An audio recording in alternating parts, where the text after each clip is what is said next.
a little crazy, but we finally made it here. Just so everybody knows, I got a special guest today, real dope individual, a real legend in the streets. If you don't know, now you know. Wilfredo Rojas from Philadelphia, one of the co-founders of the Young Lords organization slash party from Philly to Jersey, and he even broke down in New York. So thank you for being here. Thank you for joining us. It's a pleasure to be here with you, and I really acknowledge your spirit and hope that you can get something out of this discussion for our audience. No, definitely. Me and you speak behind the scenes a lot. I call you from time to time and you always dropping some jewels, some gems on me. You always having me do some research, look something up. And, I find that very dope, that you definitely entertain me at times, and give me gems to go look up. So I appreciate you for that because you keep me on my toes with the history, especially a lot of things in Philly and Jersey that I didn't know about. You brought to light for me. And I think that's important because what I try to do here is try to interview the elders that been in the streets and been in the revolution for a while, but also bring light on other parts of the states that you guys have branched out to that people aren't familiar with and aren't familiar with the story. So I think it's very important that we're able to sit down here with someone like you who coming from Philadelphia, one of the co-founders in Philadelphia, and able to help out in Jersey and so on and so forth.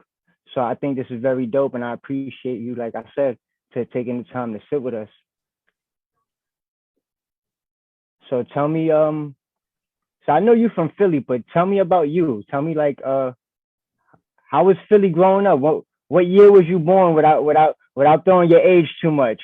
Well, I was born in Puerto Rico, in a little town that is known for its sugar, Yabucoa, to a 19-year-old mother who got pregnant from a man who I met once in my life. And Okay. she entrusted me to the care of her paternal aunt, who raised me as her own with her husband. And I came to Philadelphia at the age of 6, and they sent me over here with a pava and a guayabera in the freezing cold. Mm, mm. My How, father was a how hold farmer. on, hold on, before you go too far, how was that? How was the culture shock? I mean, if you could remember it, because like you said, you were 6, but I'm pretty sure if you could remember what I they sent you remember over it. here. I remember like it was yesterday. So how was the culture shock moving from the beautiful islands where it's nice all year round to It real was cold cold. weather? It was freezing. It was really definitely cold. And I joined my mother, who was really my mother's aunt, and her husband in Philadelphia. My father actually used to come to New Jersey as a farm worker, and he worked cutting sugar cane in Puerto Rico. So when the United States imposed the citizenship on Puerto Ricans, they started to contract and come out to Jersey for a period of 6 months until the crops were cultivated and picked, and then they would go back to Puerto Rico to do it again the following year. He lucked out because his brother had married an African American woman from West Philadelphia. He had been in the service in the army, and he got my father, who raised me, a job at a factory, making better money with the benefits. And they came to live in a predominantly African American neighborhood in West Philadelphia. Then they moved because of the cultural and the language barrier. They moved to the Latino section of Philadelphia, mainly Puerto Ricans in North Philadelphia. And we lived in a 1-bedroom apartment. Then my sister came with me and her child, her first child. So we would have to actually leave bookmarks if you wanted to go to the bathroom, because it was a Hmm. small apartment and we were all crammed in that apartment. Interesting enough, it was a predominantly German, Irish, Ukrainian neighborhood, and the Jewish merchants were the ones that would rent to us. The other people would not rent to us. So when And you, by the time you got to Philadelphia, it was predominantly like Jewish, like you said, and the area other where races. we came to live at, yeah, it was a Okay. budding Latino community, but the residents there were able to sell their houses at higher prices. To Okay. the So you was you newcomers able to on see Africa. was you able to see the rush of Puerto Ricans come into Philly? Yeah, So you seen from the when you where it was yeah. predominantly other races, and then you seen, and how was that? I saw the transition of the How was neighborhood. the how was the I want to ask, like, how was the upkeep of the neighborhood after transition to like Black and Latino residents versus the Jewish and Italians and whatever they had else down at the time? How would did the community change, or did it just stay the same? No, it changed dramatically because they were better off. The community that was already there, the European community that was already there, they were better off, so they were able to move out of that community to other communities. And the interesting thing about it is that as Latinos and as Puerto Ricans, we tend to self-segregate ourselves in areas. And it was a largely Puerto Rican neighborhood. The African Americans started coming later into that particular neighborhood. Right. And one of the places where our first apartment was a woman who was an activist. And she owned a record store where they sold records and Maya perfume and other tropical products from the island. So and she became an activist for the Puerto Ricans, that the wave of Puerto Ricans that were beginning to come to Philadelphia. Casa del Carmen. In Philadelphia, was there a lot of maquetas at the time? Did they have that scattered around the hood? I've looked a little bit of research on Philly, and I've seen like maybe like they had like underground like maquetas, like tunnels, not literally underground, but they had like tunnels and stuff. With that, anywhere were you seen any of that? No, they had bodegas owned by predominantly Puerto Ricans. Had the bodegas. The supermarket in my area came later, and it was Jewish, Klein Supermarket, but they sold all the Puerto Rican products from the island. Okay. But it was predominantly the bodegas that would fiarte. I mean, they would give you credit if you were good for it. They would give you credit, and you would buy your food there. From there, I went to a parochial school, St. Malachy's, which was predominantly. I lived on one side of the street, so that side of the street went to St. Malachy's, predominantly Black parish. On the other side, it was St. Peter's. My first encounter at St. Malachy's was with African Americans because I couldn't speak English. Right. And they had an issue when I couldn't speak English. I was a foreigner to the African Americans there, and I was actually bullied. And then we moved across the street where I went to St. Peter the Apostle, and that was predominantly white, with very few African Americans going to school there. And that worked out a little better because the community was in transition. So like I had Irish friends, I had Polish friends that went there. And I also, and as I grew up, there was a church that moved into the neighborhood. And there were African Americans started to grow in population in Latino areas. And we would go to that church because they had a youth program after school. I was also involved with the Church of the Advocate because I always wanted. I was an altar boy in parochial school, and I wanted to be a priest. I had my own altar set up at home, and I would force my nephews for me to say mass. You know, playing the role of a priest. And I always wanted to be an acolyte. An acolyte is the guy that carries the candle in the processional when the priest comes in. And I couldn't do that because they had a set of twins. They had twin brothers who always did the acolyte. So I would sneak away and go to a black Episcopalian church. After I would go to mass at the Catholic Church, and then go to the Church of the Advocate. And he was a civil rights activist, the Reverend Paul Washington. Okay. He's the one that housed the Black Panthers at his church when they had the Black political convention. Was that your first real experience of like political education? I would guess. No, my first experience was in the 7th grade, where where Juan Ramos, who went on to become the defense captain of the branch, and I organized a walkout in the 7th grade against a nun, a German nun, of course, who would spit in our face, call us names. She brought in a parent one time to whip his daughter in front of us. That was very humiliating. Wow. Puerto Rican woman. And we organized the walkout. And we went to Mother Superior's office, who was Italian. So she kind of had more of an appreciation for Puerto Ricans than the Germans who ran the parish. And you said this is in 7th grade? Yep, 7th grade. Wow. I knew then that I would be a pain in the butt to a lot of people going forward. It started in 7th grade. Now, interesting enough, I met John Kennedy when he ran for office back in '73, because he had a motorcade come down and they lined us all up because he was the first Catholic candidate. Yeah. So they lined us all up, and I actually got to shake his hand on his way to Temple University for a rally.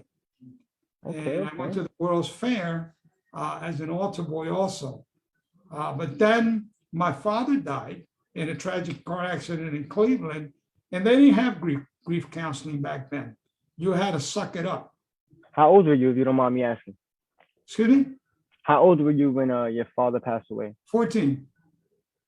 That's rough. You know, my dad passed away. The breadwinner. Sorry to cut you off real quick.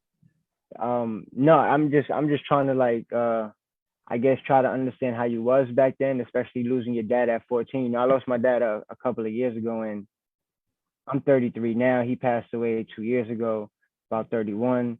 And even to today, man, that is devastating. It hits me, you know, somewhere real personal. So I could just imagine what you were going through at 14, you know, whatever age. What for a child to lose a parent at that age, and then like you said, there is no real counseling, nobody, no support, you know. So did you see yourself change after your father passed away? Yeah, I became more rebellious because now I had more familial responsibilities, because my mother was a housewife and she worked on the side, Santiguando. She did that medicine, that natural medicine, Santiguo. You know, people had like stomach aches and back aches. She was very good at that in the house. She always got clients, and she also took care of younger children for the parents that worked. So that's how she made her money, and she was a heck of a good cook. But she was a strong woman. I got my militancy from her, because she didn't take no crap, not from my husband, who was my stepfather who raised me, and not from anybody else. I mean, she didn't take any stuff from when she went to Marshall Street to buy something. She would haggle to get the price she wanted. So she was a very strong Puerto Rican woman, and I learned to respect women from that instant.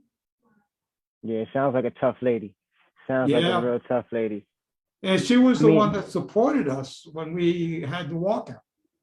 I mean, you got to have a tough, you got to be a tough woman to, I guess, continue to raise a child and not by yourself, you know. So you got to be a strong individual. And I think a woman's point of view on raising a child changes a little bit when they got to play mom and dad. You know, I think they become a little bit more open, you know, to their child's needs, you know. Like you're saying, being supportive on the walkout, she understood you a little bit more probably, you know, because she had to play both roles instead of just judging you from one side of it. She's looking at it from both sides, you know. She just can't shut you down. She got to play mom and dad. And I had to go out and be a breadwinner. I had to go out and pick blueberries with her and turn all the money. I would give her all the money, because parochial school, you had to pay to go to parochial school. And I worked in junior high school. I worked at I would leave on a Friday, come back on a Saturday night or a Sunday, working banquets in the suburbs, because that's the way I made my money. So You had to hustle. I was You always had to looking to hustle. make money. Yeah, you had to, because it was just her and I and her, and she took in my sister's child. So now she's got a grandchild also she's raising. And every time people came from Puerto Rico, they came to our house. We lived in 3 apartments in the same building. Wow. We'd move from the first floor to the second floor till we finally got the biggest apartment in the place. They had a separate room, and anybody that came, they used to use our house as the beginning point. I mean, you know what? I think it's always like that within families. You know, you always have one family that gets to one place first, and then they start slowly coming. You know, you have family move in with you from the islands or other places to be able to help out. I guess in any situation, the family's always there for one another. But that's how we start taking over communities, and we start migrating to different places because we start helping out one another and taking each other in. And you know, whether they stay for a while or they stay temporarily, they predominantly move in the same area as the family that they started off with. Again, that's how we start building our community.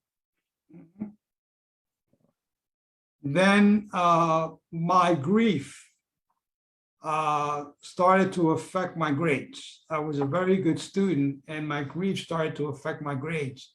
There was a Monsignor there, Monsignor Tomacek, who was Polish, and he took me under his wings the time I became an altar boy. And his home was like a home to me. I mean, I ate the pierogies, and his parents were very nice. And it's interesting because I told him, "You're going to wind up being a priest." "No, I'm not. I'm not going to be a priest." He became a priest. He became a priest later on, and he remained my friend until he died. Wow, God bless. So he was, because you need those support systems that can sponsor you. Now, how I came upon the Young Lords is that in 1968, I was supposed to go to a parochial school named Roman Catholic. I said, right, if these nuns are beating us up and, doing the whole ruler knuckle thing, I said, I'm not going to go over and let those priests do it, because I heard they were worse. So I opted to go to finish my 9th grade at a public school in a predominantly white area that they didn't want Black and Puerto Ricans going there. So they would chase us. Now, we got along fine with the kids, but the adults would wait for us outside when we got out of school and throw bricks and bottles from across the street. And the police station was right there, but the police didn't do anything to them because it was like they knew them. So I went through that, and I got involved with the school in putting together a tolerance group to try to mitigate that racism that was going on, me and another African-American. That prompted me to get a job, a guy named Jaime Santiago. He worked for the Concilio de Organizaciones Hispanas, and he told me there was a job available for someone to do evaluation of youth programs that were funded by the Johnson administration. So he referred me, and I got the job. I was 16 years old. And that meant I would leave on a Sunday, stay in one city till Wednesday, then travel to another city until Friday, and then come back home on Saturday to get ready to do the same thing all over again. At 16? At 16. Ooh, The first that's a lot on your plate. Yeah. So my job was to go out and interview youth that participated in government-funded monies, youth programs, government-funded youth programs. And the first guy I met was a guy named Imam Baraka, Leroy Brown in Newark, New Jersey. And when we met, I mean, they attacked us because, he was like very nationalistic, where the Daishiki, his son is now the mayor of Newark. And I said, look, man, I'm just a kid. I'm just a kid. But the people that I was working with were very active in the movement. And these were older people that were very active in the movement, and they influenced me a lot. And I actually heard about the Young Lords when I traveled to Chicago. Mm. And I heard about the Brown Berets when I traveled out to California to do evaluations out there. So So it was a heck of a job. when you heard about these organizations, what were they doing at the time that when you heard about them? I was mesmerized by it, to be honest with you. I was a young guy. I like the swagger. I like the berets. I like what they stood for. So I was attracted to that. And so we started a group called the Young Revolutionaries for Independence, and we would meet at Aspira. And there was a woman at Aspira, Patricia de Carlos, who was very in tune to the whole social justice cause. And I remember our first offensive was anti-war demonstration. We joined an anti-war demonstration when Martin Luther King started to really come out against the war. And a group of the kids split away from us and brought down the American flag and put up the Puerto Rican flag. And that got them arrested. Patricia de Carlos had to go bail them out. I mean, these are kids. Okay. And the Young Revolutionaries for Independence kind of faded after there was the lumpen proletariat, which we used to call that. These were guys that were addicted to drugs, many of them. And then you had us with the Catholic school kids. Juan Ramos and I were the Catholic school kids. Right. So there was a little clash there. So they left and we went up. We said, okay, we're going to do one better. We drove up to New York one day, and we said, we had called, and whoever answered the phone said, well, come on up. So we went up, and Felipe was the first one that said, well, what are you guys doing? We said, look, we had an appointment with you guys. Well, I don't know, nobody told me. And so we went in and we met Felipe, David Perez, who was from Chicago. Right. Real down to earth guy. David Perez was one of the people that was like, I mean, these were guys, older guys. We were young, but we used to look up to these guys. We would look up to Felipe and Yoruba. And what year roughly was that the day that you went down there to meet them? Towards the end of 69, going into 70. Okay. And our first offensive started off right away in the 70s. Took over a church. We replicated what they did. We took over a church with the purpose of rehabilitating drug addicts. And we started a drug program. And as you can read it on the archives, the congregation tried to sweep us out. Then they rescinded the decision and let us use it. And all right. Before we bypass all that, because I'm a little interested in hearing a little bit about the your offenses, the first offenses that you guys started, like the taking over the church. Were they not open to doing work with the community or working with you guys? Was there a specific reason the church was taken over? No, the pastor that was running the church had split from the larger church. It was, again, a neighborhood in transition. And he was more theology of liberation kind of guy, that he thought that, we should be doing the work of the Bible in terms of catering to the poor and the forgotten. So he gave us permission to take over the church. It was the church leadership that wanted us out. It was basically largely African-American. 30% of the congregation was African-American. There were no Puerto Rican within the congregation.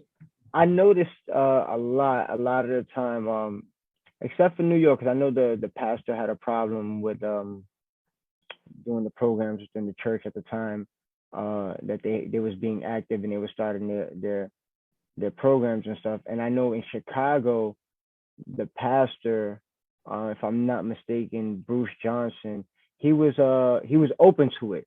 Yeah. But it was more so the people behind him, the board members and stuff, that really wasn't so much for it. Why do you think the pastors normally are for the work and board members normally fight against grassroots organizations or revolutionary organizations coming to do the work in the place where it's supposed to be for the community? Why do you think that that's such a big issue? Well, they took an issue with us hanging the Puerto Rican flag. And if you look at the archives, you see the Puerto Rican flag in the article. Okay.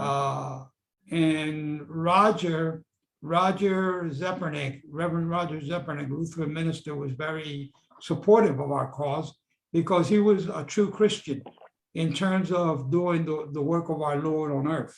So he came from that perspective for what they call the theology of liberation.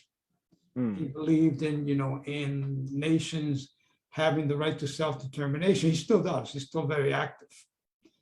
And we worked it out, and we started working not only with the addicted, but we also started working with the pushers.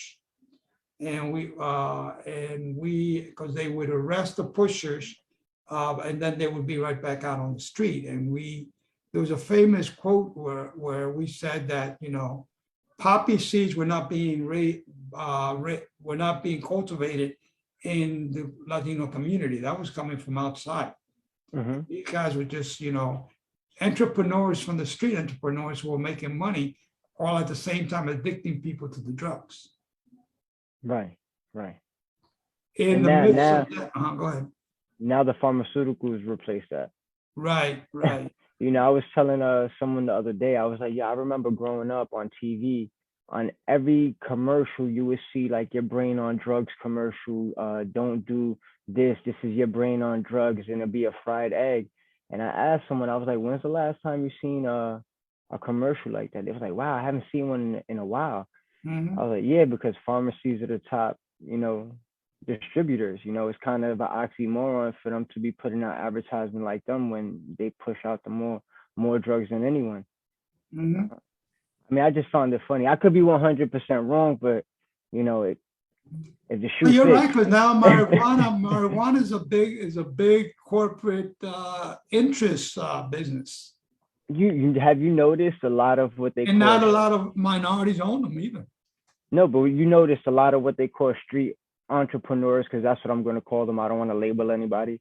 The government's kind of did it in their own way. The dope dealers, you got methadone clinics now, you got dispensaries for marijuana.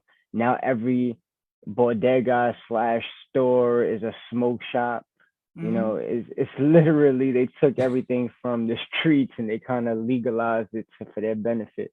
I mean, I guess I can't knock some of it, but the other part of it is like, wow, we really like made it okay. Like I've seen The certain, question is who owns them? Not a yeah, whole lot of people of color own them. man, when you see some of these clinics open up in the morning time, I'm talking about 3, 4 in the morning, just to start up their medications. Man, it's a line longer than sneaker stores on a day-to-day basis. Every day, 7 days a week, or 6 days a week, and they come back on Monday.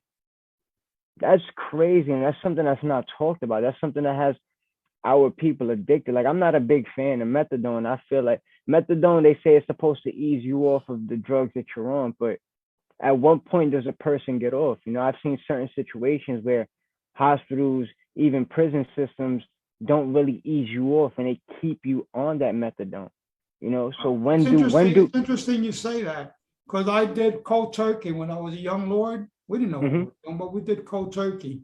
And those guys, most of them, and some of them are watching me now, were able to rehabilitate and are now productive citizens. And then I worked at a methadone program. And methadone is more addictive than the actual heroin. Now that you said that, a couple of lords that I came across that had actual addictions at one point, what their work was and what they really specialized was a lot of drug rehabilitation. They dove straight into that. The Lincoln Detox, you had a couple of individuals that were actually using, and that's how they cleaned themselves through working through the Lincoln Detox program. I think I spoke to Panama, and that was one of the things he told me is, the way he got clean was the first day he volunteered at the Lincoln Detox, and he was actually helping other people, but actually going through it himself, on I guess going through the withdrawals and stuff. And that I guess you guys, I can't really speak for you guys, but I guess at the point you actually see the destruction of what that causes, and Mhm. that's what pushes you guys to that direction. We had a whole offensive against illegal drugs. I mean, because it was destroying our people. I mean, Felipe Luciano wrote a poem, and we plastered it all over the neighborhoods in Harlem and in Philadelphia, talking about dope fiends and the Hmm. damage they were doing to themselves. And it was a poem that Felipe wrote because we're losing a lot of our people to drug overdoses, Still and it do was killing today. a whole generation. I think today, I think we've reached almost about the same. I think that's almost close to the same pandemic as you guys had back then with the drugs, with the dope. You know, I Mhm. think today has reached at an all time high, and I think it started off like I said, with the lean and the pills, and people escalate. Like I know a lot of friends that got that escalated in drugs, and it all started off pills. It all started as party drugs, and it went from that to your body needing it. And that's what a lot of individuals don't understand. With certain drugs, your body becomes immune that you need it. And if you don't get it, you get sick. And you may not even realize you hooked until it's too late because your body is thriving for it. So, But when you talk about the civil rights movement, a lot of the people that were able to coerce to be destructors and infiltrators of the movement were people that were addicted to drugs, and they were actually paid in drugs. You know, that was their payment for trying to destroy a legitimate organization. All we wanted was civil rights and equal treatment for everybody. It wasn't. We weren't terrorists. You know, we weren't insurrectionists. We were people that wanted equal civil rights like everybody else in this country. hmm. And you know what? For them to take that as a threat, to be able to poison a whole entire community, but to make it I guess, another pandemic, because that's what that was. When drugs really hit our communities hard, that's another pandemic that we really don't talk about. It's been going on for a while, and they dropped that in our communities, and it's like we set the fence for ourselves in the aspect, right? But then again, like I talked about a few minutes ago, when we try to ease our people off that stuff and we try to help them, we have other obstacles. Like I said, I'm not a big fan of methadone clinics. I'm really not. I've had family members who I've seen use that as a band-aid instead of, to really help themselves. And I don't knock any individual out there because again, everyone has to go through their own stuff. But I also feel like I always wondered why every time I see one of those clinics, it's in my community. Mhm. It's in my neighborhood. It's not downtown. It's not on the other side of town. It's always in the urban communities. In New York City, where I'm from, I grew up in Astoria projects, and we didn't have no liquor stores, no nothing within a 4 block radius. You go there now, you had 2 liquor stores, one on each side of the project. You got a rehab clinic that they just built on one side of the what they call hood, and then you have another one on the other side of the hood. Why do we need places? And it's not saying that we don't. I'm not saying displace these individuals that need those programs, but how does it help a community and an individual that needs rehabilitation if you're putting them in the middle of what could possibly thrive their urge, if you get what I'm saying? Mhm. It doesn't help the community and it doesn't help the individual that's looking for the help. So again, I think we also gotta be aware when we do allow the government to open up these programs and stuff in our community that we are right with it. We have a say so on what we allow to come in and out our communities because we have a say so. I've seen councilmen in the city in Queens approve a methadone clinic but don't approve an after school program. Mhm. Mhm. Because they Why? get Because one paid. for one generates income, the other one doesn't. Not to the same class. But let's move off for that a little bit. Let's get back to you. Um, so when y'all started with the church and the programs at the church, the first things with the drugs and the programs with the drugs. What was the second call to action that you could remember that y'all did right after that? We had a lot of support from Reverend Thomas Craven. He was a priest that ran the Casa del Carmen. The Casa del Carmen was a social service center for Latinos, and a lot of the employees were Cubanos, because the Cubanos that came from Cuba were more highly educated than the farm workers, factory worker Puerto Ricans that were coming to Philadelphia. And Father Craven stood up for us at every turn, while the other more moderate and conservative Puerto Ricans didn't like what we were doing because of the whole radicalism. Father Craven stood up for us. And he stood up for us and gave us an office. Our first office was a Catholic thrift store.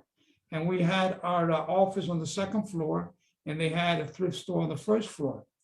And we organized, when Puerto Rico had a flood, we collected clothing and money to send to Puerto Rico as young lords. Now, we're kids. I mean, we're talking about guys 17, 18, 19 years old, and we were doing that at that age. We weren't getting paid for it. How quick did the movement like spread down there in Philadelphia? Real quick. It not only spread in Philadelphia, we were getting calls from Reading, where we went, Lancaster, where we had a garbage offensive because they weren't cleaning the demographics were changing in Lancaster, in the city of Lancaster. And we had an offensive that threw the trash in the street and everything else to get them to pay more attention to the Latino areas. And did that work? Reading. Yeah, it worked. We had Reading. I mean, there's a ton of Puerto Ricans in Lancaster now. And many of them have run and won political office. But that all came, because a lot of times we can talk about the past, but the past is complete and we can't change the past. Right. But we can spring off the past to learn about the history, because history is the ongoing discussion of the things that we were doing to explain the past, and it's open to change and revision. So whatever the young lords we did back then, we documented that. So you can go anywhere and see what we did in New York, what we did in Chicago, what we did in Philadelphia, what we did in Camden, what we did in Wilmington. All that is documented stuff. Because one thing we were good at was using the media to get the word out. And the media, sometimes they were good to us, sometimes they weren't. But I think most of the people that were getting into the media at that time were younger whites who were more in tune with what was going on in the country back then. Okay. How important was the media at the time? Not just for the documenting it and to having the archives and stuff, but how important then was to be able to use the media as y'all tool on y'all benefit to be able to show light to the call to actions that y'all guys are doing? The media is very important. They frame discussion. They frame the issues. And getting the issues, I mean, I still use the media a lot now. Put out press releases. I just did one now where the city of Philadelphia, the Philadelphia Eagles, have this anti-violence program. Not a one Latino organization is included. So I just wrote an article and I sent it to them. They're going to be embarrassed by it, but listen, I got to worry about Puerto Ricans. I got to worry about my Latino community and my Asian community, because they don't get anything. You guys frame everything black and white. And Latinos and Asians are like cast off to the side because Puerto Ricans, we're all colors. You know, and they still don't get it. They still don't get the fact that we don't identify racially. We identify ethnically. And so the media is an important tool, particularly when you have friends in the media who get your point of view and they put your point of view out there, and they put it out there without twisting it, but really put it out there where they're fair to your coverage. You can get the message out to the populace. The people, that's how people get educated. That's how the young lords got our name nationwide, because of the stuff we were doing in Chicago, the stuff we were doing in New York, the stuff we're doing in Connecticut, stuff we were doing in Philadelphia. That's how our name got out there. And when they try to trash us as being these terrorists, and they met us, they saw we weren't terrorists. We weren't planting no bombs nowhere. We weren't, you didn't catch us with a cache of our weapons anywhere. Now, we were firebombed in Philadelphia. They firebombed our office, not once, twice. And the police car was at the corner. That was Philly PD, or that was Philly PD that bombed you, yeah. Or some? Okay. No, somebody bombed it, but the police car was there the whole time. And after the bombing, they were nowhere to be found. And you guys never figured out what that was about? We got two people who actually then joined the Lords after some persuasion on our part. Okay. And they gave up the tapes. But interesting enough, there was a lieutenant named Lieutenant George Fencer, who was the head of civil affairs. And he understood our rage, and he understood why we were fighting. And he was the kind of guy that would whisper in your ear, okay, I'm going to let you guys protest, but I'm going to give you this time. After that, I'm going to have to move in. So he would always give us a heads up. That was under the Rizzo administration. How many other groups that were, I guess, like you guys in Philadelphia? Did you have Black Panthers there? Did you have other organizations in Philly at the time? And well, we had a meeting at Norris Square Park, which, by the way, that I later found an organization called the Norris Square Civic Association, where we brought together people who had been loosely aligned with gangs that were Puerto Ricans, and a motorcycle club. Because we weren't gangs the way there were gangs in Chicago. Our gangs were like loosely organized, and that was to protect our neighborhoods. Gotcha. Because we were squeezed in between the African Americans and the European Americans, and Puerto Ricans were squeezed in the middle, and we didn't have recreation centers where we lived at. So we actually formed an alliance at that part with the Black Panther Party, with these different gangs that, members of gangs that left the gangs and got politicized by way of the Young Lords. How important it is to be able to get, I don't really like using gangs so much. Let's call them power groups. Okay. How important it was for you guys to get power groups involved in what you guys were doing in the community? Well, the thing with what you call power groups is that they have a structure, and they give you a feeling of inclusion because you're included in that group. And we were giving people a different method of inclusion. Right. We were not going to fight one another. We were going to fight a system that oppressed us. And we were going to do it tactfully. We're going to use tactics that really resonated and got us what we wanted. Like we did free TB testing. We would go door to door. Why? Because we picketed and we forced the city of Philadelphia to give us a truck. And we would go out and go door to door vaccinating people. We would also go out and have 2 breakfast programs with the Black Panther Party. We had one in Spring Garden, and we had one in North Philadelphia. Where was the picture that I used as the flyer? That was at the Lighthouse in North Philadelphia. That was a joint effort with the Black Panthers and the Young Lords. Okay. Yeah, I think when I actually was looking for a photo of you, and I was looking for back in the day, and I was looking through the archive, and it's very difficult to find a picture of you, but that's the one that popped up like constantly. So I was like, you know what, I use this picture for it. But I seen it, and I was like, nah, it looked like him, but no se parece. And I'm looking, that's when I called you. I was like, is that you? You was like, yeah, that's me. That's me. That was an organization at the Lighthouse that was controlled by the white population, because it was a basically white neighborhood.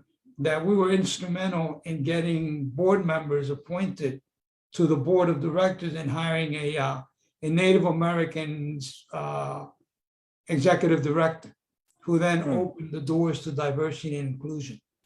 Wow. And the lighthouse is still around, still going strong. Wow, that's important right there. You know, so because the method that we used was, okay, we as a matter of fact, we owned the building that we bought, and we were like kids. We were like 17 and we owned the building. You know, we bought it from this Puerto Rican guy that was behind on his mortgage, so we took it over. You know, here's the keys, it's yours. Okay. Yo, but believe it or not, you see what you guys were able to accomplish just with a little bit of what we call it, just with a little bit of a stride, just as you guys wanting something, a desire for something, a desire for betterness. Look what you guys were able to accomplish at the age you guys were at, and then look at the time spans you guys had to accomplish the stuff that you accomplished. Because even if you look at the overall history of the Lords, it wasn't as long as a lot of people think. You know, it wasn't short-lived, but it wasn't as long as people think. So the accomplishments that you guys were able to accomplish, especially across the states, is huge for the time span you guys actually had and that were actually active. I think that's even a reason why a lot of individuals never heard of you guys, because the time span wasn't maybe as long as, say, like the Panthers one, as their run was as long. So I think that's why sometimes, I don't want to say people forget about you guys, but it's why individuals may not have heard of you guys because of that. You know, and I think that's very important for people to know that you guys accomplished a lot in a little bit amount of time. But remember one thing, the Panthers, they painted them as a terrorist group with guns. Yes, that I remember. They called us radicals, but they didn't pin that gun thing on us. So let me ask you, because you know what? We were program oriented. So you know what? Because I got to ask you, because I get it all the time. You know, I've put in shout out to St. Paul's Church here in New Haven. They actually approved a proposal we put in for programs here in Connecticut that we're going to be implementing in the next couple of months. But how was it that, well, I guess the time is different, but I always get pushback when it comes to the logo and the rifle. Was that like an issue for you guys trying to push something positive? Did churches, schools, or certain individuals question how radical you guys were just because the beret, the way you guys dressed down, the logo itself? You know, it started off as this one, then turned into the bigger assault rifle. Yeah. So did you guys? Because again, I know even when you read up on the Young Lords, overall, they wasn't considered a radical. I guess not as, yeah, you know what it was? You guys were more known for your peaceful protesting versus like radicalism. So for me, how was it when you guys first appear and you present yourself to an individual for the first time? Do you get a lot of pushback? Is it the presentation that really sells them? Because for me and other individuals from every other chapter, you know, they always have that one or two individuals that always goes to either to the beret or to the logo or to the rifle. And how did was that ever an issue for you guys? We had a Catholic priest who endorsed us and defended us. It's called us a group of good people. A Catholic priest, okay? Okay. So that mitigated all that other crap. Now, our own people, because we call them the task. I mean, our own people, the conservative element of our community, who went on to profit off our work, because we would picket politicians and they would get the goods. Okay, we did the work, and they got the goods, and that's, you know. But then we got wise to that. We said, okay, if you guys are going to play it this way, we're going to start playing your game, but we're going to do it for the community, for the benefit of the community, not for the enrichment of ourselves. That's why it took me so long to buy this house. Because we were giving stuff away. We're doing free work like you're doing. You're not getting paid for what you're doing. I mean, yeah, you know what? And I'm so happy you said that. You know, And that's what a lot of individuals don't understand, is that we don't make a penny off of this. You know, Mhm. even if you see us selling a hat or a shirt, everything goes back into the community. You know, It's people are not costing as, you money to run the you organization. know what people don't understand? People think that individuals are generous as individuals was today. We don't get donations like we used to. We have to figure out some form of way to generate income, whether it's we make a t-shirt, sell a t-shirt, or go do a fundraiser where we do certain things at a fundraiser to be able to generate the money. Here in Connecticut, we had to do a fundraising event a couple of weeks ago where we got different vendors, did a community event, and generated some income. With that money, we were able to buy almost 60 coats, brand new coats, to be able to take it to a place in Waterbury to be able to give to the less fortunate. You know, so that money that we But why get, can't you get a corporate donation of people that are making tons of money off that community? well, if they're listening right now, I would like them to message me and let Mhm. me know if they can help us out. We're in New York, Connecticut, Florida, Ohio, Chicago, ahora en Puerto Rico. So if anybody knows anything, let me know, because we could definitely use the help. Because like I said, everything we do comes either out of our pockets or we got to raise it ourselves. You know, individuals talk a lot about people who do the work. They have a lot of judgment. People have judgment, right? Mhm. People see their perception of what they think things are, right? Instead of looking at it for what it really is. You know, I've had people sit here and talk about, oh, y'all selling merchandise, oh, who y'all really helping? That doesn't go to nobody. Who you ever helped, and you just giving food and sandwiches and stuff. No, we actually really helping people. Go tell that to the hundreds of people we done helped already in the last couple of months. You know, tell that to the people that were really in need, that really needed those things. Tell that to the kids that needed the school supplies and all the other things that we were able to supply the community. Tell that to them. But you sit here and judge an individual, a group of individuals that's putting in the work and bashing them when I don't see other individuals doing the same thing. You know, we got to stop kicking each other down and really start supporting one another. I'm not asking for nobody to contribute to what we do. We're going to figure out a way to do it, but we don't need to sit here and kick each other either when we see who's doing the work. We see who's out there. And we don't put people on blast. We don't talk. We don't backbite. But you know what? give give kudos when it's due. Give people props when it's due. Just like every time I have a conversation with you, I have a conversation with somebody who's been in the struggle and done something in the movement. It's always good to acknowledge the work that they do, because people don't get paid for this. You didn't get a pension behind this. Cha Cha definitely didn't get a pension behind this. Felipe He didn't get almost none of lost his life. listen, none of you guys are retiring off of being a revolutionary. No Mhm. one retires off being a revolutionary. You know, so people really need to start giving people a little bit more credit. And you know what? You don't want to give credit, that's fine. Just stop bashing the individuals that are out here putting in the work. Because whether you believe it or not, we don't need people's recognition to keep doing the work. We out here for the people, not for people's opinion. You know, that's an issue that I have with social media nowadays. And excuse my language, but an opinion's like an asshole. Everybody got them.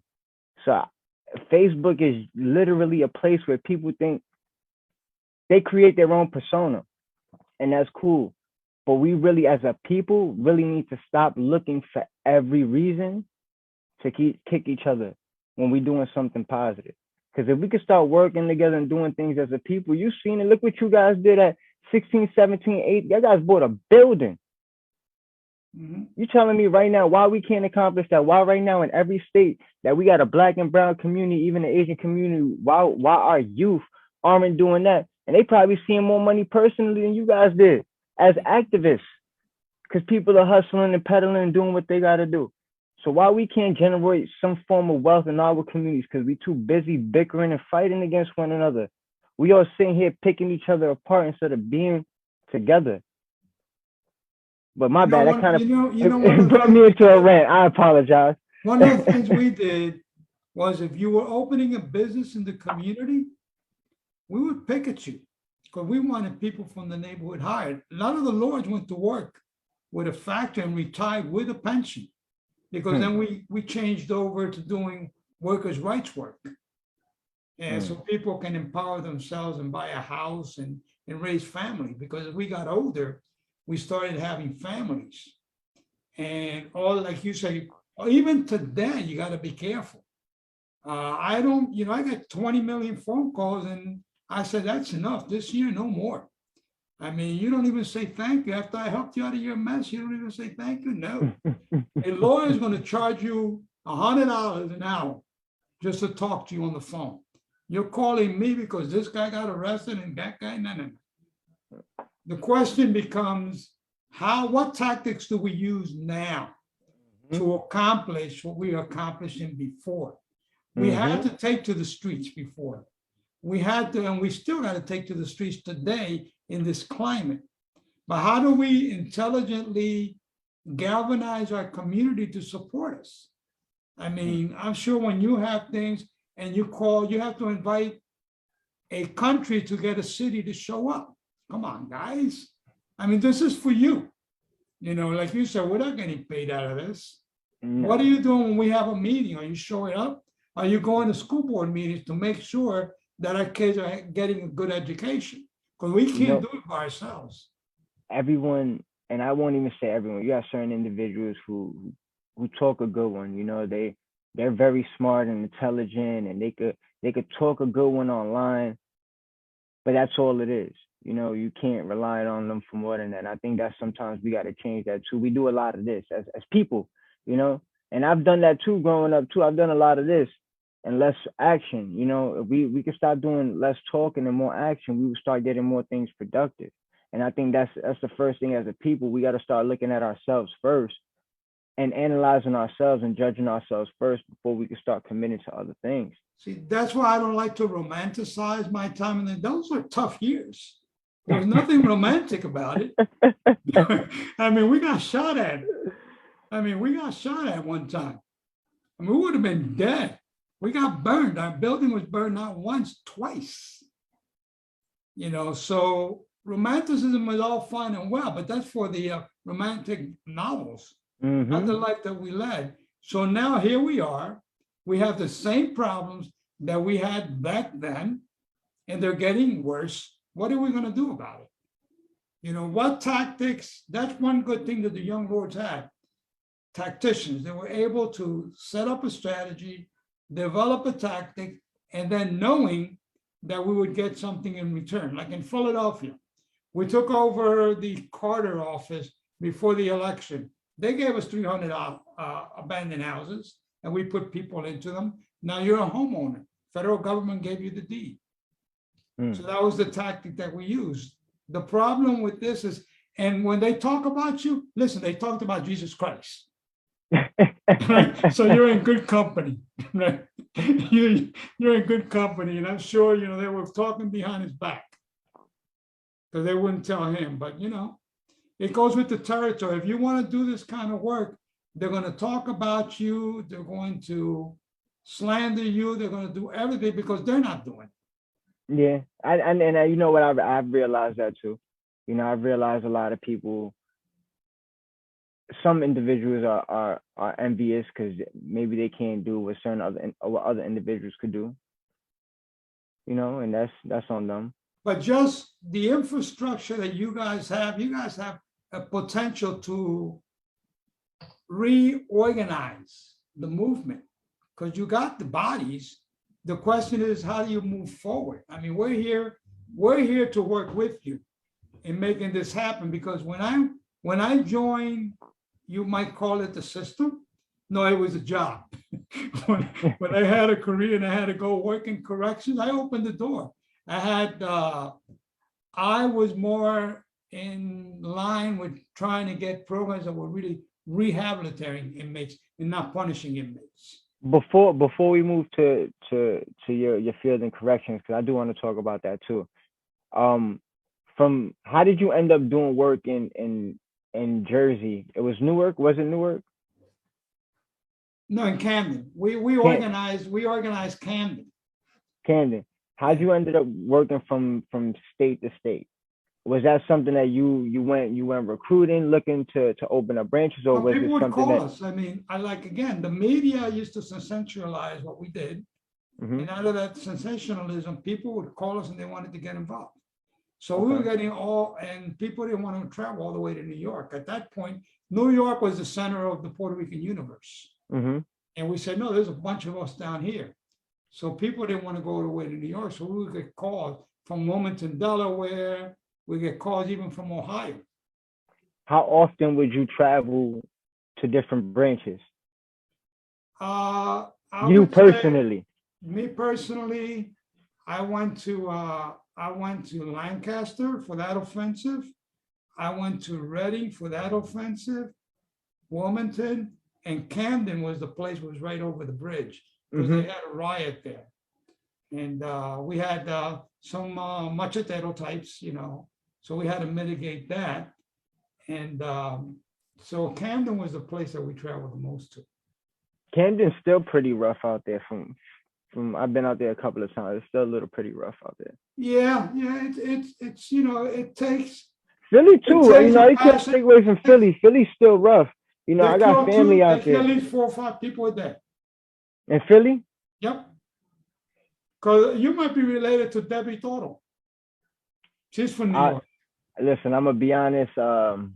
I don't really know my grandfather. I never met the guy, so I could have a bunch of relatives. He is Puerto Rican, so maybe he hopped around. I'm not too sure, but I found a brother in Germany, man. Listen, two in Brooklyn. But if there's any Toros out there that's carrying that last name, I am on Ancestry, so we will match our DNA if we're related. If not, then we ain't related. Toro from New York. She moved to Philadelphia in the midst of the move of the Puerto Rican Alliance movement. And then we got her involved in politics, and she became a committee person in her area and kept her area clean. I mean, she was like the block captain, and she kept her area for free of drugs and the whole works. Because we have to build up our own communities. And a lot of times they say snitches get stitches. No, snitches get justice. If you're gonna stay quiet when you witness a murder, you're not a snitch. You're getting justice for the family that lost a child. So you don't get stitches, you're gonna get justice. I think people confuse street individuals with civilians. A street individual, I really don't expect them to talk too much, which it would be the right thing to do, but I get it. They follow a different code. But not everybody follow those codes. Not everybody live by those standards. You gotta respect people who will do the right thing. And we do got some of that in certain places we don't. In our communities, it's a lot of individuals don't say nothing, and a lot of them who don't say nothing, half of them don't even be street individuals. They just portraying to live a life that they think they involved in a part of, and it's crazy. Just because they think they have to be that way because of their surroundings. Not everybody got to be like that, man. Right. That walk of life is not for everybody. People don't get that. They think just because you live in the hood, you have to be a part of the hood. And you have to make the hood a part of you. No, it doesn't. You don't have to do that. But you got to use your talents to better the hood. I moved into a neighborhood in Norris Square that was dilapidated. And look at it now. I mean, we have an organization that employs over 250 people from the community, people that live there. And we started out, a little group of us did that. And we got a beautiful park down there now. And we have a school and a Get Set program on contract. So the question is, if you live in a community, no matter how poor it is, you got to be the person that generates change. That's what being a young Lord means. I mean, you got to generate change where you're at, and you got to get involved. And a lot of people don't want to get involved because they expect other people to do it for them. We got to break our people out of that. Oh, yo no me atrevo. Si tú no trates, yo tengo miedo. You know what it is? Individuals will support you 100% from a distance, and as long as you do it first. Right. And I noticed that. People want to see change. They want things, but they don't want to be the one. They don't want to be in the front line. They don't want no parts of none of that unless it's successful and it works. Right. And we got to get out of that. And again, they want it the easy way. They don't want to fight. And you invite them to a picket line, they won't show up. But you know what? I gotta bring it back to, like, is that our people being affected by colonization? Yeah. Is that our people sitting here afraid to have more bad shit happen to them in their life? I think it's I think is that they've been taken advantage for so long by their own people that they don't have much trust in people. Mm. I mean, when you guys show up, when we showed up as young lords, yeah, we had the berets and we had the gun and we had the symbolism, but people, we could turn out 100 people at a moment's notice. Back then, we turned out 10,000 in New York for a demonstration to the UN. And in Chicago, they turned out hundreds of people to any activity they had. The question is, people confide in you and you're going to do good for them, they don't care. I mean, what they care about is, like, how are you going to make my life better? What are you going to do to make my life better? If you're going to make my life better and you get a few people there that are the leading activists and you recruit them, you use them to go back as agents of change to get more people, to convince more people that you're okay, that you're not the boogie person. That's how we do it. I mean, my experience with the Young Lords is what got me to where I'm at now. I mean, I would have never dreamed of owning a house worth $444,000. I was never in my plan. So you're telling me the Young Lords changed your life totally? The Young Lords helped Sotomayor get the Supreme Court nomination, my friend. Mm. And all these guys that are in big, high positions came as a result of the struggle of the Young Lords Party. Mm. Because, we put the pressure, and then a lot of Young Lords have the line that we want more done for our community. And that's how we get, we got a lot of college professors that we didn't have before. We got more college graduates that we had before because we've been pushing it. I mean, Juan Gonzalez is still involved, Chacha is still involved, Panama, all these people are still involved in doing that kind of grassroots work that nobody wants to do. That's important. Some of us have the pleasure of being retired now. So now my paycheck is not affected by it. Because a lot of people get scared. I was a union rep and people were always scared. Oh man, I need you to come with me. Okay, I'll go represent you, but you know what? Are you going to come to the next union meeting? They wouldn't show up. Okay, so you used me, got what you wanted, now you this. Now you jet it. So what the Young Lords instilled in me was, number one, courage. Because we did some crazy stuff, bro. I mean, we did some crazy stuff. Yeah, listen, they got us killed or in jail for tons of years. I know me and you spoke behind the scenes about a couple of stuff we won't mention on here. Yeah. But man. And those are the things people don't want to talk about. It's work that people don't want to do, and there's things that happen that people don't want to go through. And that's the life of being an activist, being a revolutionary. Those are the struggles that you guys go through. And this is why I tip my hat off to you guys. And I tell you, I got mad love for you. Every time you call me, you dropping me with some knowledge, something for me to look up, research, and you always hitting me with something new. And that's dope that I could build this relationship with you and with a couple of other guys that Young Lords that were active then. It's really cool that we can sit here and bond and have these conversations, share these conversations. Because a lot of things you're talking about Philly right now, I had no clue unless you go look at the newspaper history. And I'm not talking about Palante. I'm talking about the actual newspapers from Philadelphia. You really won't see what happened. And this is why I do these interviews, because to bring highlights and attention to what everyone has done, each state, because again, it's New York is, like you said, the epicenter of Puerto Ricans, right? But I think sometimes New York being that, it overshines on everybody else and it doesn't give you guys your proper light, on the accomplishments that you guys had. I didn't know you took over the church. I didn't know you had the garbage offense. I didn't know you guys had the tuberculosis testing, tuberculosis, but also the drug program. Rehabilitation. But I think this is important because what people don't understand, when it goes to like the Panthers, the Lords, and other groups out there, this is how the government ended up adopting a lot of those programs, because it wasn't that it was just successful in one specific place. Is that you guys were able to mobilize, cross state lines, do these specific acts and be successful at it. that forced the government to do these programs and call it their own. And I think that's important to know that you guys wasn't just a bunch of Boricuas with a name and just running around, that you guys contributed and were a part of the reason why things change in society. See, as I look behind you there, those people gave their lives, to the movement. What did they get in return? It's like Arturo Schomburg, Yeah, I raised it the up a actual little bit founder too. of Black History Month. He's buried at Boricua. a plot. Boricua. He's buried at those cemeteries for poor people in But New you York. know what? You know what's crazy is that even it's funny that you mentioned that, and I didn't even know till I started doing my homework and research on Schomburg. I didn't know he was Puerto Rican. You Yeah, know, his father was German.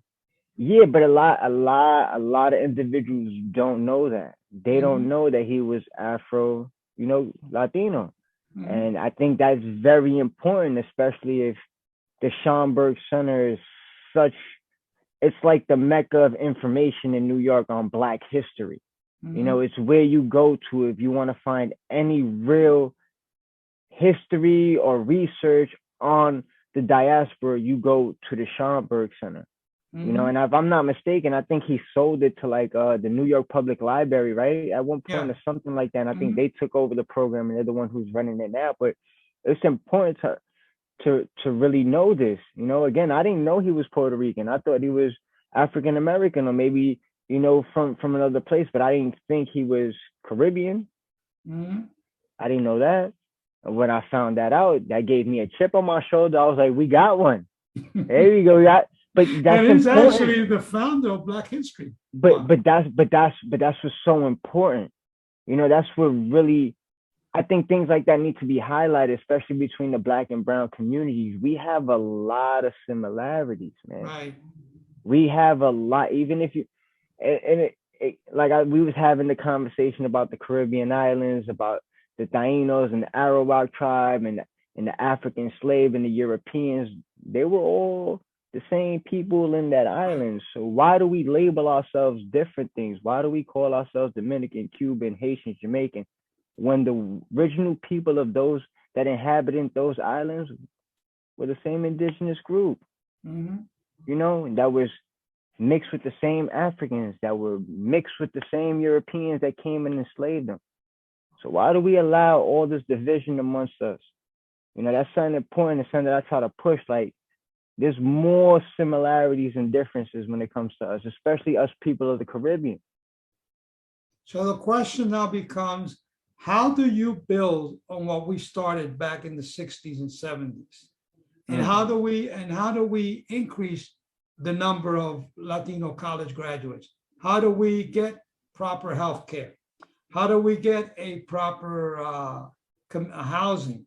How do we do all of that? Where do you guys now, as the younger generation, come in? I mean, we've been there, done that. Now the question is, what tactics, what But strategy do we help you develop? I think it's also important to be able to teach the generation now also Sure. about the accomplishment that you guys created, because we got to also understand too. For my generation, I'm 33 years old. Me growing up, I never really heard about. I'm from New York City. I was born in El Barrio. I lived on 116th. I moved to Queens, and I didn't hear about the Young Lords till I was late. So I'm super late. You get what I'm saying? But Uh-huh. imagine me as a youth and as a kid, if I would have been able to been taught, the accomplishments of what my people did, especially my people who came from here from Puerto Rico and dealt with the struggles and similar things that I go through in society here. Imagine what that would have did for me. Imagine what that would have changed inside me to know the things that my people were able to do collectively. So I think that's what we got to start with first, is being able to open that door and show, listen, there is a way. We've done this. We've been here before. Because I'm going to be honest with you, a lot of people, they're discouraged because they don't believe you guys ever really existed. They don't ever believe it. You can tell people about the Panthers today and they still don't believe they really ever existed or really ever contributed to anything in society. So I think the first thing is really bringing acknowledgement on what you guys and the other groups have really brought to society, so they can actually get a vision of what could be capable and what could be possible. I think that's the first step we got to do, is really shining the light on our history as people, the proper history. I don't know about, some people may call it critical think or critical race, whatever. We need to be able to teach our kids about their culture, their history, their background, to be able to uplift our kids. That shit is meaningful for an individual to learn about their culture, their background. It gives you a sense of identity. And once we start building a sense of identity, I think it's easier to teach an individual, to guide an individual the right way. I think we'll be able to come together collective when we see a vision versus being fogged up and you can't see anything.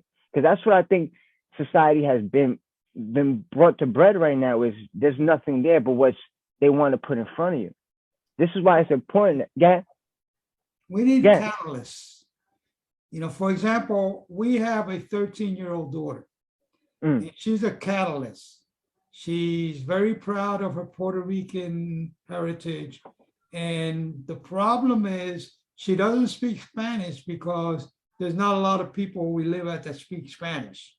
And we did take her to Puerto Rico to try the whole immersion, but they flipped the script. They wanted to learn English. My nephews and nieces there. The question, she's a catalyst at her school, and always I'm supposed to go to her school and talk about Puerto Rico because she has a Puerto Rican teacher there that she's been in his ear about, hey, you need to bring my father here to educate these kids about the difference between Puerto Ricans and all these other Latino groups that are beginning to come to the school. So she's a catalyst. My son is a catalyst. He's one of the few Latinos on the football team. So he's bringing his perspective as a Latino to his friends. So we have to let people know that we're not what you read about. Like I had something with a reporter. The headline was Puerto Rican charged with drugs. And then when I read it, it said a Puerto Rican national. I said, wait a minute. So I wrote the guy, I said, first of all, and then a professor from Rutgers jumped on his ass too. We're not Puerto Rican nationals. You guys made us citizens. You imposed citizenship on us. So you don't put Italian national. You don't put German national. You don't put, you don't put any other group, ethnic group, Polish nationals. Why do you call us nationals? You want to make it appear, raise that boogeyman of immigration on us. And whether you like it or not, they impose citizenship on us. So here we are. And we helped build this country like everybody else. Yep. We done fought in every world war. Including the Revolutionary War, started with that. But it's a question of educating, because white skin, you can be the poorest white person and you still think that you're superior than an African American with a PhD or a Puerto Rican with a PhD. And you barely got out of high school. It's that white skin privilege. And we got Puerto Ricans that are as white as they are. Because anytime I get that, I said, look, have you looked at my wife? She's 10 times whiter than you. So is it skin color or the ethnicity? Yeah.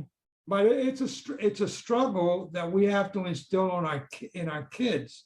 I mean, it breaks my heart when I see all these young kids, because my wife works with young kids every day. And, the kind of situation they have to live under. Your parents don't really get involved in the school system. You have school meetings, nobody shows up, but yet you want your kid educated and you want to take it out on the teacher. Show up, tell them what you feel. And that's advocacy, but somebody has to lead it. And the question is, who does it? I mean, I remember after I left the Lords and went to work at Legal Services, we had a group, I formed two groups, one called Padres Unidos, and there were about a group of mothers who were demanding rights for their kids in school. And the other one was El Comité del Pueblo that was demanding housing for themselves, for Latinos. But I don't see a lot of, outside of the well-established organizations that get funding right now, I don't see one national Puerto Rican organization that has influence in Washington, not a one. We used to have a whole lot of them before, but what happened to them? Yeah, I'm telling you, growing up, even like I told you, I came across, I was bullshitting on YouTube one day, and I was listening to something of the Black Panthers came up on my YouTube, and yo, like something came to my head. I'm like, yo, I wonder if there was like a Puerto Rican Black Panthers, and that's what I YouTube, I Googled, I don't remember what I was doing, and that's when I came across the Young Lords, and I say that to say this, there was a time where there was no representation for Puerto Ricans here after you guys, and I think that's what really discourages a lot of our people, because for a while there was no representation. So for me, looking at it from my perspective, I think they just lost hope for a moment. I don't want to say Yeah, indefinite because nothing's right. indefinite. I think people just for the moment they've been used to not having representation, that it's like whatever. And it's like everybody's just going with the flow. So I think this is a perfect time, like me and you spoke about, to really have that representation now, to really be active in our communities and be the representation for our people. But again, that's not easy, like you said, because the struggles that we have is getting to people to want to do it. The chapters that we do have open, it's not like we have 60, 70 people in each chapter. We probably got 20, 30 people, in a chapter. And even that is rough, especially with what's going on now with the whole COVID and stuff. So how do we really get our people to really start waking up to like be active? Because again, people don't understand everything we do is politicized. Yeah. Everything we do. And it's simple things. We don't have to be Captain Puerto Rico or Captain America to be able to do something good in the community. You don't have to do a drastic call to action, but when do we start taking calls of action? When do we start helping each other in the community? I think that's the first step, being able to bring that awareness to start helping one another. Particularly in this climate that our country is in right now. Yeah. I mean, voting rights are going to be stripped if we're not careful. Healthcare is, the whole vaccination and the fact that our communities are being left out, Black and Latino communities are really not receiving the kind of medical care that everybody else is receiving. Because again, it goes to economics. We tend to be lower income than a lot of the other people. So we have a lot of work to do. The thing is that I'm sure that young lords, I admire what you guys are doing. I admire what you're doing. I appreciate that. Because you're doing something that a lot of people wouldn't do.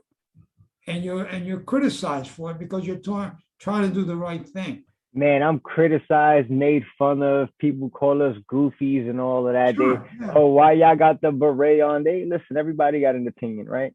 Mm-hmm. But we stick to our guns, and we happy at what we do. We proud at what we do. We don't. Yeah. I don't take. I take it with a grain of salt. It don't really mean too much to me.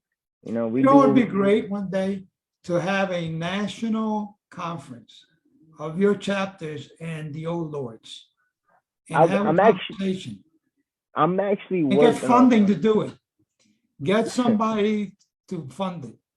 Well, me and you're gonna talk behind the scenes, but we also got another conference coming up that I'm gonna reveal down the line. I really can't talk too much about it. Me and you will talk behind the scenes. But we do have a big conference coming up, and it's going to be held in Chicago. So that I'm looking forward. But I'll reveal more information on that as the time comes closer. We're still planning on that. But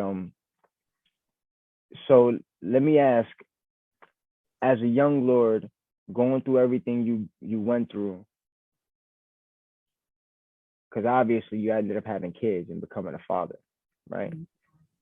So how old were you when you had your first child? 21. 21. So at that point, you kind of stopped being active as a young lord, and you kind of. No, I joined the PSP after that. I joined the PSP and coordinated the march on Philadelphia for the bicentennial in 1976. and traveled to Penn State to mobilize and down to Kentucky, Louisville and Lexington. Brought 100,000 people to Philadelphia. Because I was gonna ask you, because I was just kind of going towards the line that how did becoming a young lord at a young age be able to mold you to become the person that you are today and to be able to handle the things that you went through in life? I was, toughened me up. I mean, being a young lord in those days with a person like Frank Rizzo, who later, who we we respected one another, was tough. It was but it toughened me to move forward in both my studies and my career. Because I said, wait a minute, all these guys got these little master's degrees, they ain't smarter than me. We're gonna do this. You got these good jobs, and all you're interested is a pension. You ain't interested in helping nobody because people call your office and you never call them back. So I'm going to be the kind of guy that you call me, I'm going to pay attention to you, and we're going to play the inside-outside game. If you're not getting, I'm here for you. We're not getting results, we're going to do it. Like in Philadelphia, I worked on limited language access. There's no reason why you don't have interpreters for people who can't speak the language. You just can't disc them, they pay taxes to you. And we got that pass. Mexicans were being turned away as visitors because they didn't have legal ID. I talked to the Mexican consul. We had a card, a consulate card, so people can visit. And during the voter registration, we did a whole thing on, and people still don't vote in the numbers they should. But we had, I headed up a voting rights group, and we helped a couple of mayors win their races with our votes. I mean, right now in Philadelphia, if it weren't for the Latino infusion, the population would have dropped, and we would have lost a congressperson. So, we're doing our part. And I'm rooted in what I did. I'm not ashamed of what I did because every other immigrant group did the same thing. The Molly Maguires they got hung up in Jim Thorpe. The Italians caught hell, the Irish caught hell from the British. So it's a pecking order. We happen to be here a very long time, and we've been catching hell from day one and continue to catch hell from day one. When do we flip the script? When do we go back to what we did back then? Replicate it, adjust it, and let's move forward. Because it worked. I mean, right now, a picket still works, you know that. If you set up a picket line around somebody, it's gonna work. But our people don't want to do that anymore. They want you to do it for them. I mean, how many people you got in? 30 people picket line is good, bro. Now it's pretty solid if you could get them all down there. If you get 30 people in a picket around housing issues or health issues, you can get things done. If you can take over an office, you know what? You're gonna get locked up, but you have a lawyer to get you out. Salute to my brother Enrique. He just moved down to he moved to Puerto Rico, and he sent me a video today, and they were picketing around I believe like Americans, moving to Puerto Rico and benefiting off the property and the taxes and all that. And it's pretty dope. And they started to mobilize a little bit. They joined a protest that was going down there. But I think that's something that we got to start doing a little bit more often, being able to bring awareness. Social media is cool, but people get caught up in the virtual life, a lot that they think is real life, and they think you can accomplish everything off either this or on this, and it doesn't work that way. Sometimes you got to actually get up and go do things and be involved and talk to these individuals face to face. People tend to bullshit you less face to face versus on an email or a phone or through a secretary or an assistant. But have you noticed how more activism is coming from non-Puerto Rican communities? Like the Mexican community is really organized. No, they're big. Listen, they're super big. And the Dominican community, I mean, they're doing a bunch of stuff because they're the newly arrived immigrants. So they have that grit. I mean, we've Mm-hmm. gotten, I think, too comfortable. And you know what? It's a lot jodiendo. I think that's the problem that we deal with as Boricua, as being here in the States. We got, it's that comfortability uh stage right now, is that we got we're not the newbies no more. We've been here a little while now. We're comfortable. We're okay with our living conditions, so we don't feel like we really got to go too much versus, other people that are coming in. Like you said, the Dominicans. Me growing up in New York City, growing up in El Barrio too. Puerto Rico. I was little Puerto Rico at one Mhm, point. Now you have a fluctuation of Dominicans moving in, and mhm. and now you have, like, in the Heights, Dykeman, where you have predominantly like little DR. That's the little Dominican Republic, where they're there and they're strong and they're active and they're very active in their community. And they're very community orientated. They stay strong, and I feel like we're losing that. Right. We're losing that as Puerto Ricans in our communities. That community sense that we had at one point. You know, Before, you would be able to walk out the plot down the block, and everybody, and everybody know you, whether you was doing something good or bad, to get back to your parents one way or another. Now you don't have that. You don't even know your neighbor half the time. I even have that problem now. My neighbors, I don't really know half my neighbors, because even half my neighbors don't even look to say good morning or anything. They come out the house, they're looking on the floor, looking left, looking right, not trying to make eye contact. Like, we gotta stop that. But what about the ones that somebody's TV was stolen and they go to your house and say, I got one just like that. And it's actually the guy who stole it. Because we get a lot of that. Wow. I mean, they You steal know from one another. that yeah, we got to do better. We got to do better as people sometimes. Sometimes we got to do better. But I think that's But something it's that's a like, whole education process. The education process, it's like we have to decolonize people's mentality and make, and kind of guide them to do better for themselves. Because remember, we're raising kids. I mean, our population continues to grow because we're having more and more kids. yeah, The question is, what about those kids? It breaks my heart sometimes to see these kids, and they're growing up in that environment where you have the drug dealers on each corner. The mother can't leave the house because they'll break in and steal. And it's our own people stealing from one another. yeah. The I dope seen dealers selling to the kids. I seen a crazy change in the beginning of the pandemic, when they actually shut everything down and they wanted to keep people out of the parks. And I could speak from, being in New York, and then, like I said, I'm in New Haven, Connecticut. So I Mm. traveled all around Connecticut, and I noticed in urban communities, the basketball rims were taken down. All the public parks, the rims were taken down because they didn't want nobody in the parks, because they were quarantined. They didn't want nobody having fun. But then at the same token, I noticed in these other communities, these upper class communities, their private courts are fully available. Their yard, everything is still the same, and you go into our places, and everything was like restricted from that.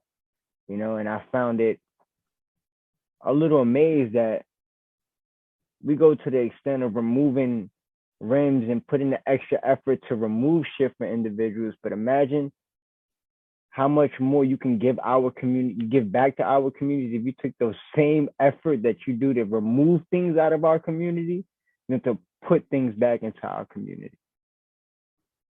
See, we have to get away from that whole thing about, oh, that's my taxpayers' money. Everybody pays taxes. Mm-hmm. If you have the poorest person, he goes into that Wawa, look at the receipt. you know, he's paying taxes. I mean, everybody pays tax. It's a necessary evil. I mean, how is Mm-hmm. society going to work if people don't pay taxes? So everybody pays taxes. No, absolutely. Listen, we have to make the world go round, right? With some type of money.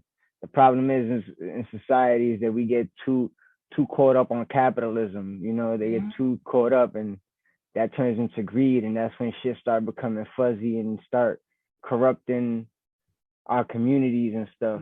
But we do need to figure out a way to start bringing some of that money back into our communities. Mhm. And that's why it's very important for me, to be able to start generating these programs. The first thing we want to be able to implement, at least here in Connecticut at St. Paul's, once we get it up and running, is to be able to bring a program to the kids to be young entrepreneurs, We have equipment to be able to teach them how to make clothes, hats, and all this for them to be able to create their own clothing brand, to be able to distribute it through events and them collect 100% of the profit. So that way we're able to show you how to create your own product, market it at, say, little pop-up tents we do for the youth to be able to sell their merchandise. So they be able to handle it from a creator's point of view and then from a business point of view.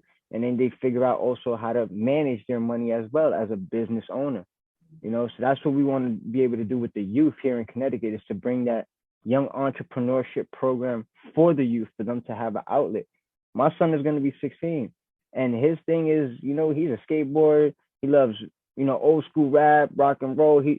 But his thing is always with fashion too. Everything he wears, his kids' t-shirts, everything he wears, I may not think it's my kind of fashion, but for him it's something big. And he's told me multiple amount of time, yo, Pop, show me how to do this, show me how to do that. I want to be able to do this. And he told, I got the idea from him coming to me and telling me, hey, there's mad kids in my school that trying to do clothes and trying to do this. And I'm like, the light bulb turned on. Well, these kids are looking for an outlet for that, for them to be able to be young entrepreneurs and to learn a trade on their own. Instead of asking your mom for 500-600 for a PlayStation or an Xbox, you can get a laptop with a vinyl cutter and generate your own income and be able to buy your own PlayStation or Xbox, with your own money that you gain from being a young entrepreneur. And I think that's, something dope to be able to teach the kids right now, is to teach you how to generate your own income, as a teen developing into an adult.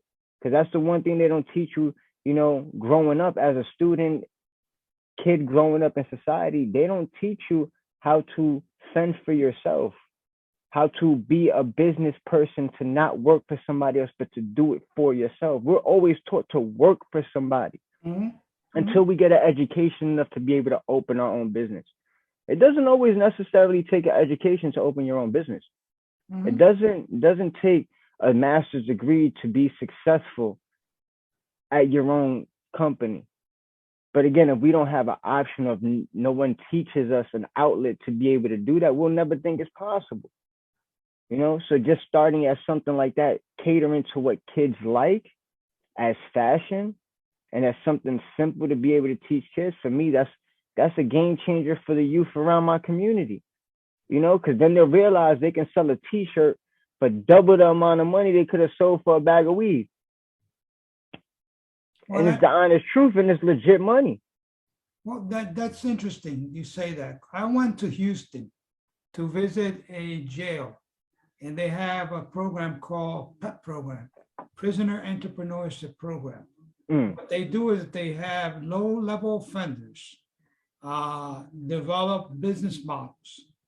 Then I was invited down as one of the reviewers. Like, I don't know if you ever see that show, Shark Tank. Yeah, I've seen it. I was one of those guys where they came before us and presented their project.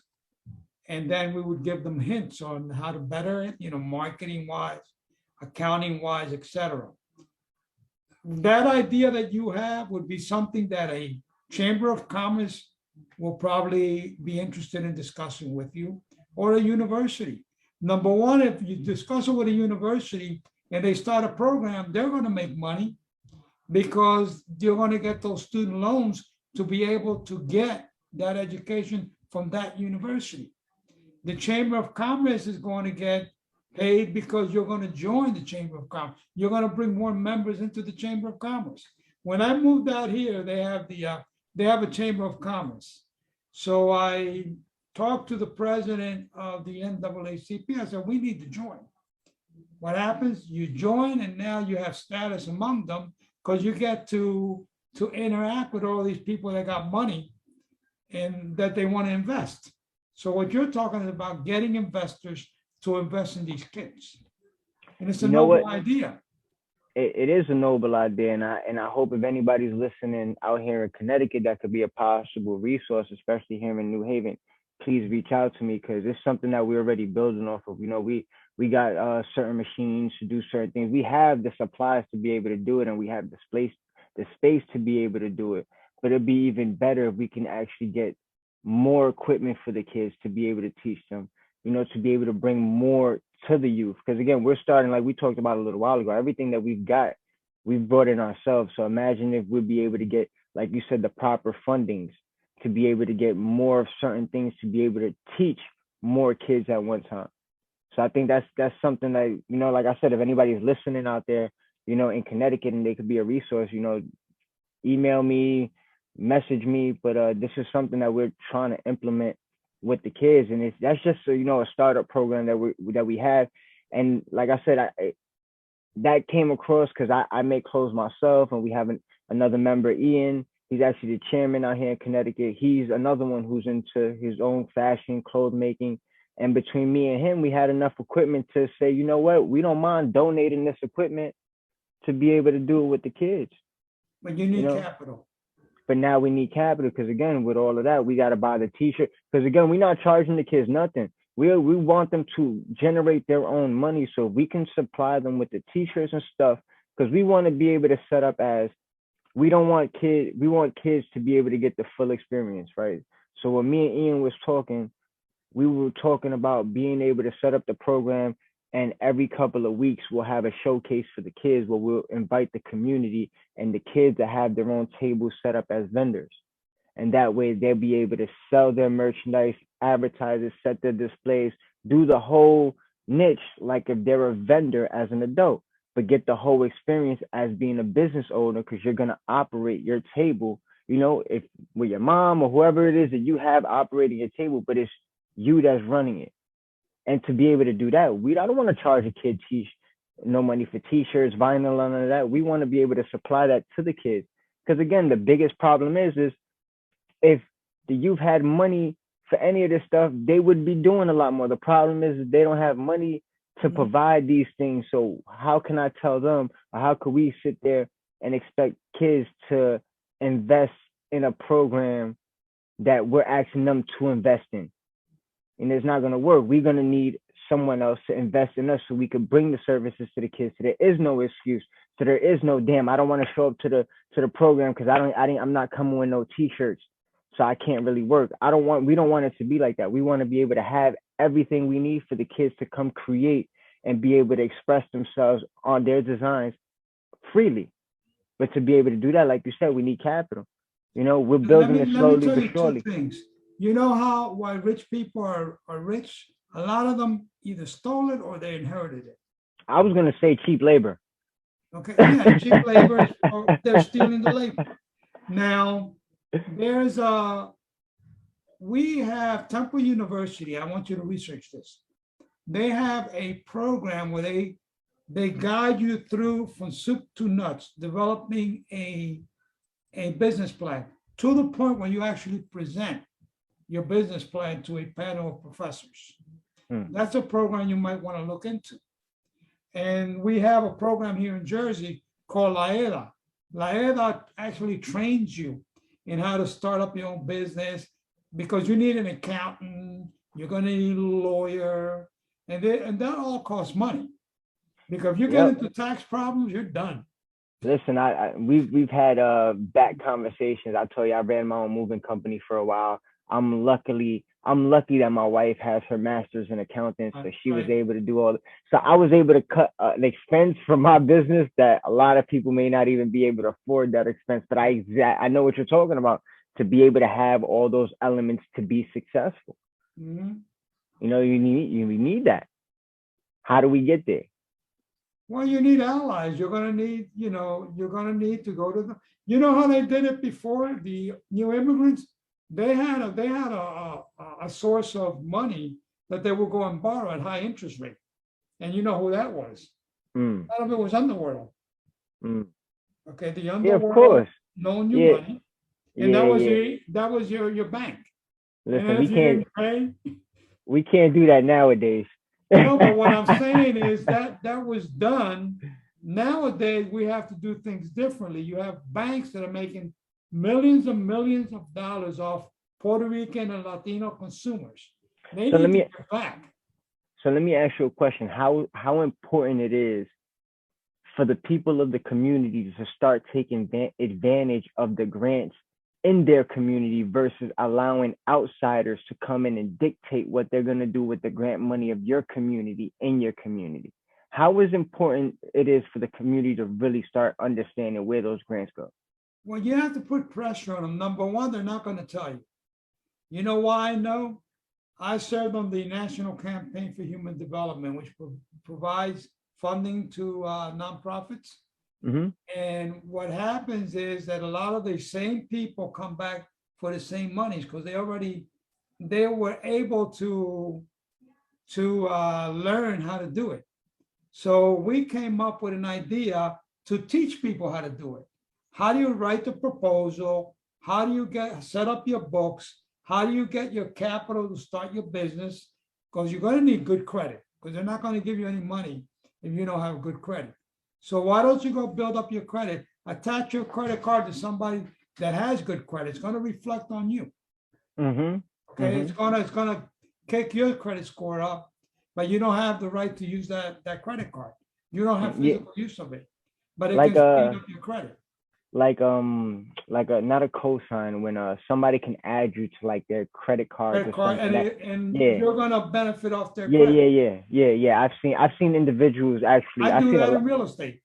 I've seen a lot of individuals do that with their kids and be able to bring up their kids' credit when they hit a certain age. You know, Right. they'll add them to their credit cards. They'll never give them the credit card, but they'll add them to the credit card and build off the credit card on themselves. And that way, they're building up not It just their does credit but all the their little child. tricks they don't tell us about, and that's reason enough to pick at somebody and say, "Damn, bank, you gotta look at the bank that's got the most Latino customers," and you say, "Look, we want a meeting with you." If you don't do it, you're staying outside with picket signs. Can they arrest you? Probably not. Will they arrest you? Probably will. You got to get some movement lawyers to help you through that. Because How how much longer can we go being the poorest population in the country?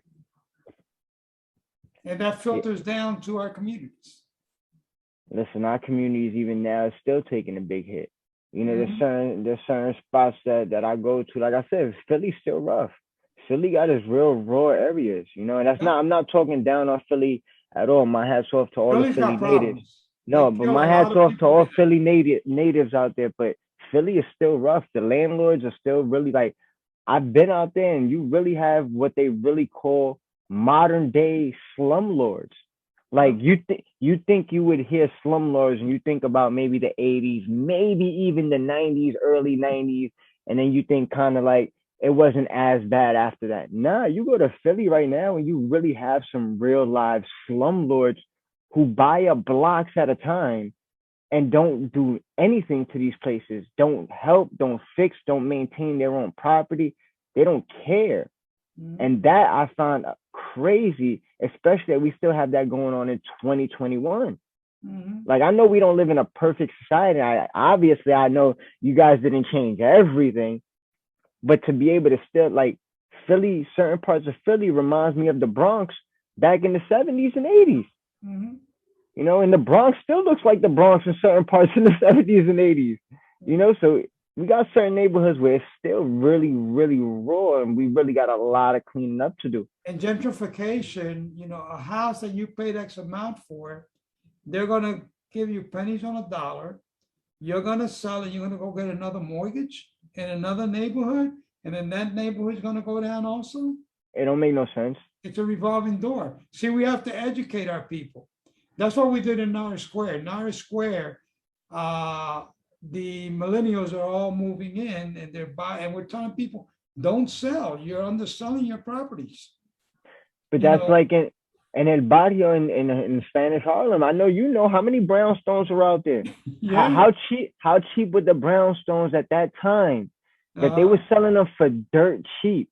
There was even some brownstones for $1 or some ridiculous ish like that. And our people did not invest. right. Now brownstones in the worst part of Manhattan, millions of dollars, Yeah. millions of dollars, and we didn't take advantage of that.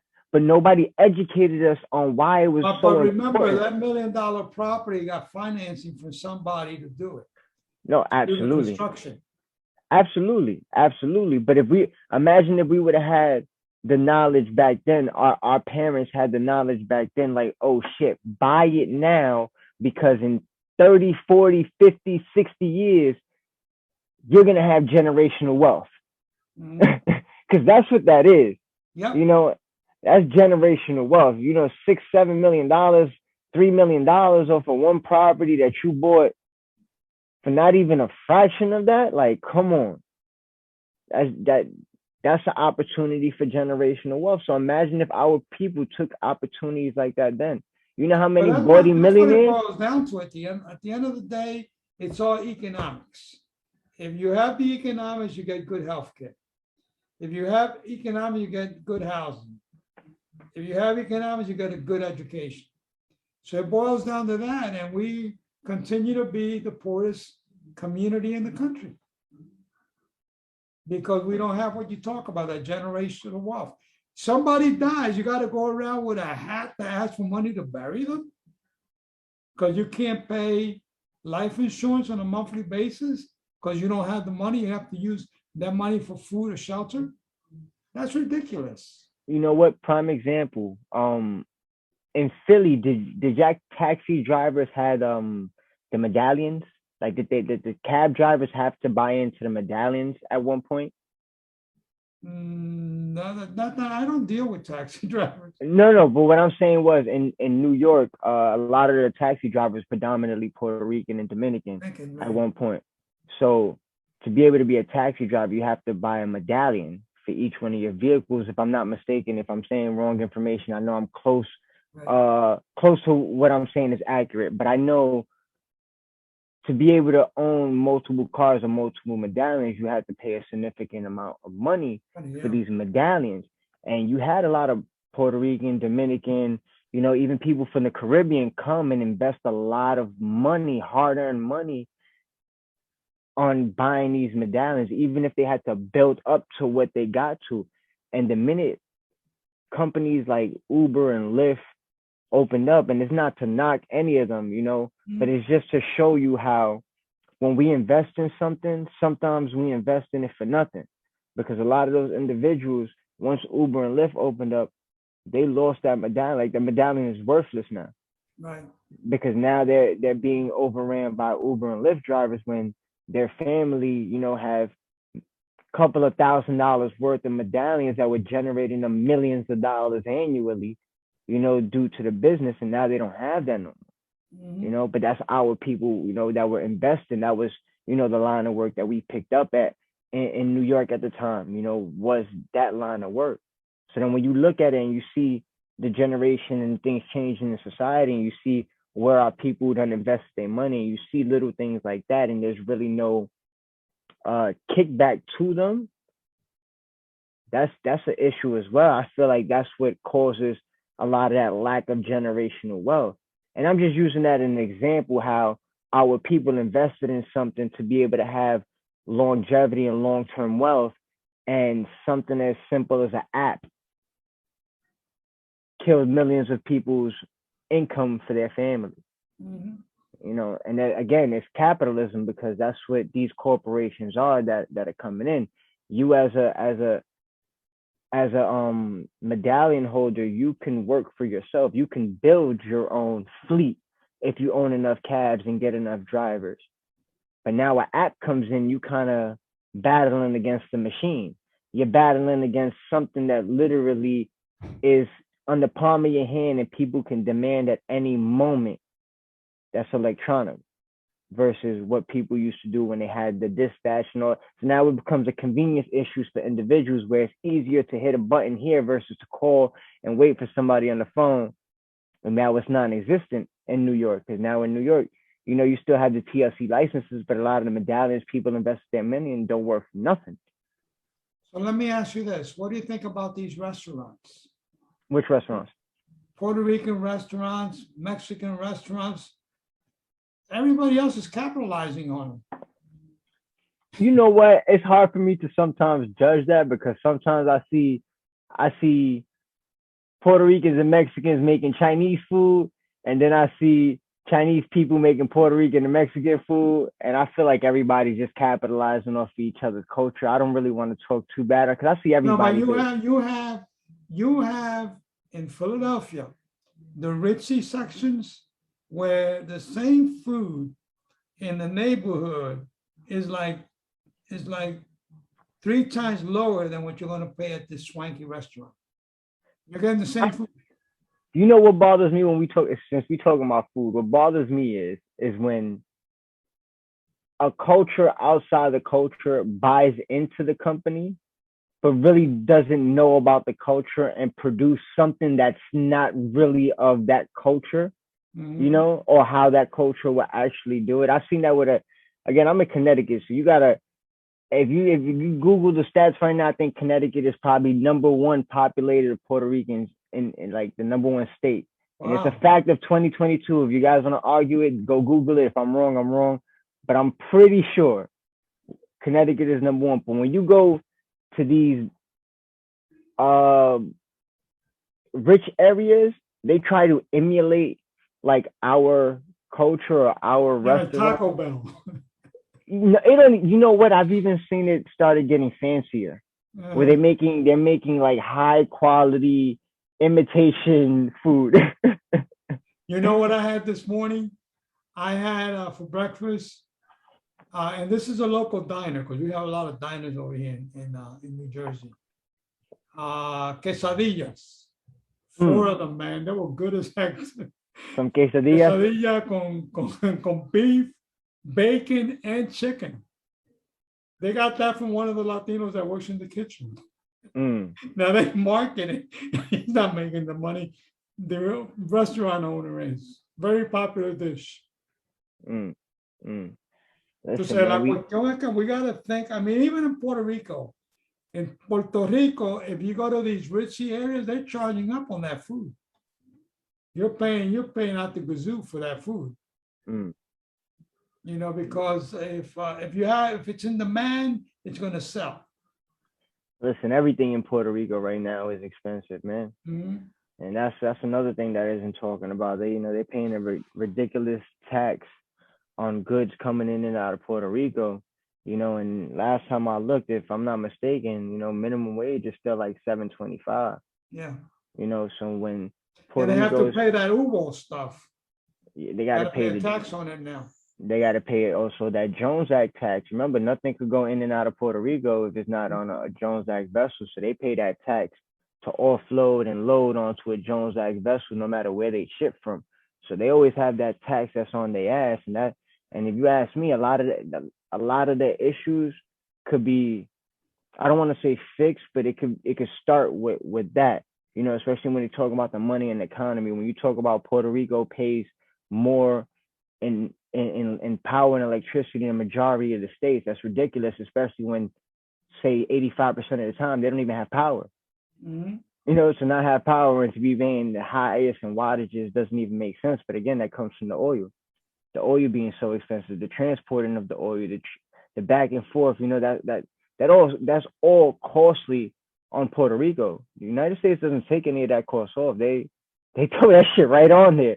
Don't worry, we throw it on the tab. No te preocupes, you got us later. You know, and that's what makes it real difficult for Puerto Rico to really stride out of a lot of things. Is their economy.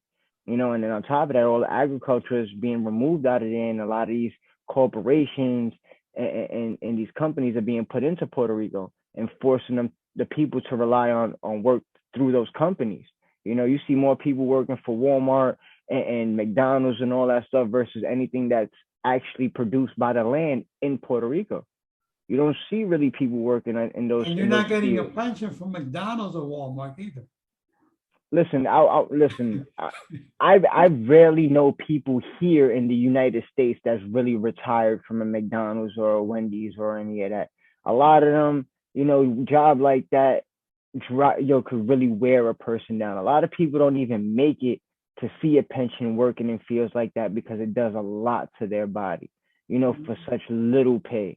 And I think that's another thing that we got to start looking at overall is what we allowing to happen in our communities. Like, Puerto Rico, prime example, that's 7.25 an hour. and then you tax us on everything coming in and out, and then you letting outside influences come in at a tax break. That's kind of hard as a country to try to like flourish if you have all those shits building on top of you. You know, how do we get out of that? When is enough enough? When do we put a halt on shit and saying, yo, would you get the fucking knee off my neck? As a country. But again, it's also lack of knowledge too. A lot of people don't really know what's going on in Puerto Rico. You know, a lot of Puerto Ricans here don't know what's going on in Puerto Rico. Just like a lot of Puerto Ricans in Puerto Rico don't know about a lot of accomplishments of Puerto Ricans here in the States. And that's big too. And it's not to take away from, you know, Puerto Ricans on the island, but Puerto Ricans are known globally. And a lot of that shit has to do with a lot of the work that the Boricuas here in the States done, and a lot of achievements and accomplishments they've done here too. It's not just from the island. So we got to really start looking at each other as one and stop this, oh, you from the States or you from here. Nah, man, that's causing too much. We're all one nation. Yeah, and man, like I said, people look for the easiest things to start bickering and arguing about. And we kick ourselves more than anybody, and that gotta stop. Like I said, imagine if we be able to all get together. Imagine, yo, you telling us the Boricuas here can't be the real mouthpiece to Puerto Ricans on the island? Like we're here, where it matters, where we can shake up the storm, where the government has no choice but to hear us. The government hides behind their government. That's why when Puerto Rico screams, the United States don't hear them because they're yelling at the wrong individuals. You know, we got to understand the United States government puts the government in there in place. You know, if I tell you have two options, left or right, and you pick left or right, did you really have a choice? No, because I picked your picks for you to pick. So we got to understand that too, that the United States picks for Puerto Rico at times. And they manage that. Can you imagine the force we would have if we got more Latinos and Puerto Ricans here voting our interests? I mean, you got these people getting elected. Right now, they're doing the redistricting. How many congressional seats are we going to pick up across the country? You know, who's at the table doing redistricting for us? You know, and that's one of the major issues that we have. We have, like you say, a louder voice in the States because we're allowed to vote for our representatives.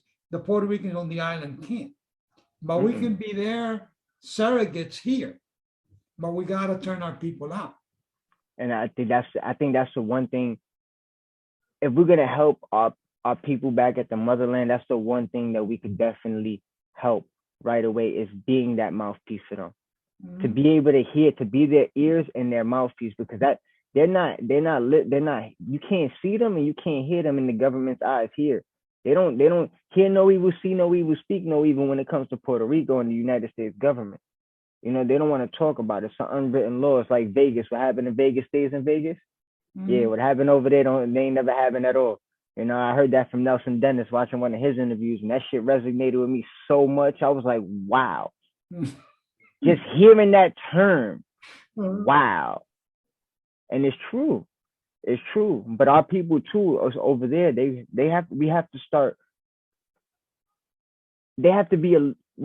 educating them too on the masquerading that's going around, because they get so caught up with the overall politics over there that they're not looking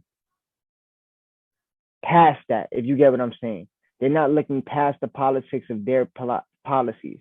Because for me, if the United States put people in play down there to manage your money and handle all of that, you can't just scream corruption to your governor, to your people in play. You also got to look at the people that's sub-managing your government and your finances and your money.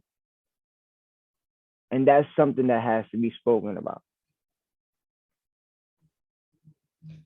Sometimes this has been a good conversation because we talked about the revolutionary past and we're moving forward to how we actually change the situation for Puerto Ricans here and now on the island.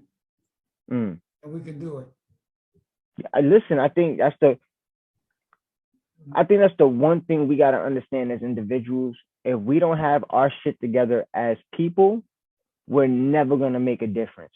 Yep. We're never going to have any changes. If we could stop worrying about the differences and worry about the similarities, we'll get a whole bunch of things accomplished. And that's not just for Puerto Ricans or Boricuas, however you want it. That's for all people. If we can all stop looking at the differences and look at the similarities. Yo, like I tell people all the time, even twins are different. Not every twin has the same personality as his twin.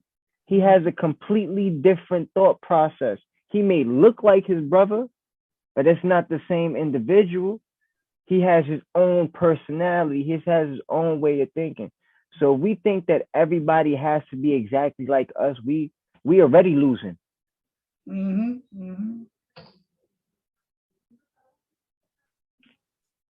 But this was definitely dope, man. I definitely, appreciate you taking this interview on. It was definitely some good dialogue. Be able to have these conversations, to be able to bring it to the viewers too, because it's very important to hear from, perspectives of other individuals, especially ones who's impact our community and impacted our culture. Like I told people in the beginning of this, if they didn't know who you was, then they know who you are now. And it's real, people don't know that we travel, we do things, we move. We strong. We're stronger together than separate. That's one thing we got to start realizing. And like I tell David all the time, bridging that gap between the elders and the youth, including myself in there, because to you guys, I'm still a baby. I hear it all the time when I speak to you guys. But you're building a movement. That's what we need. We had a movement back then. You're building. But you know what I have that you didn't have?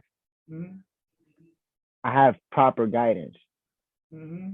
I have you guys to be able to have these conversations to build with, not just in this interview here, but behind the scenes when we really have talk and we really get into these deep conversations on how to move and certain things to do.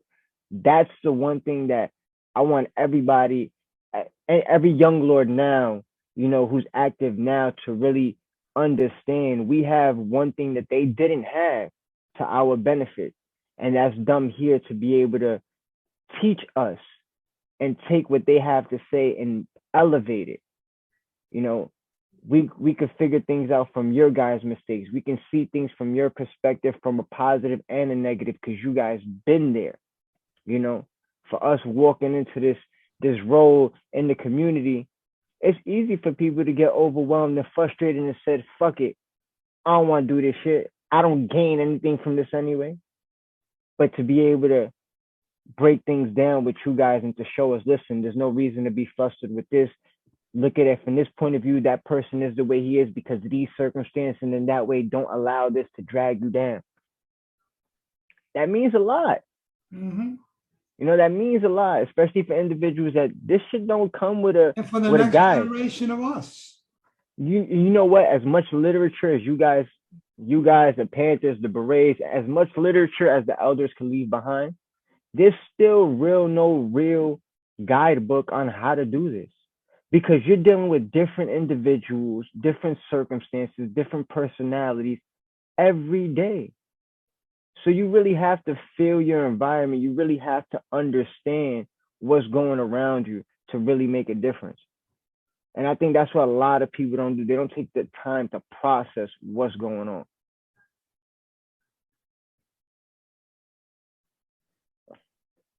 But I definitely don't want to keep you too much longer. We've been here for 2 hours and 9 minutes. Jesus. Wow. I didn't even realize that. We sitting over here shooting the shit.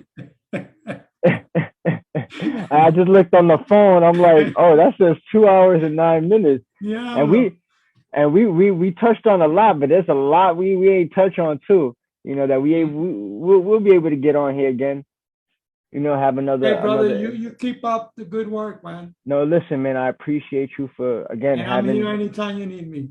I'm gonna call. Listen, Oh, just for viewers now, you know, me and Wilfredo were talking behind the scenes, and we're trying to figure out how to mobilize in Philadelphia. So if anybody's Yeah. interested in the Philly area, you know, you see his profile on Facebook. I'll tag him on this video so you guys can see. You can reach out to him or reach out to me directly.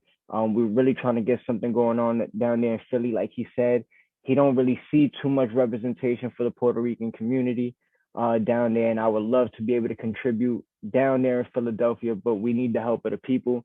And for us to be able to do that, the help of the people has to be the people in the community. That's our people.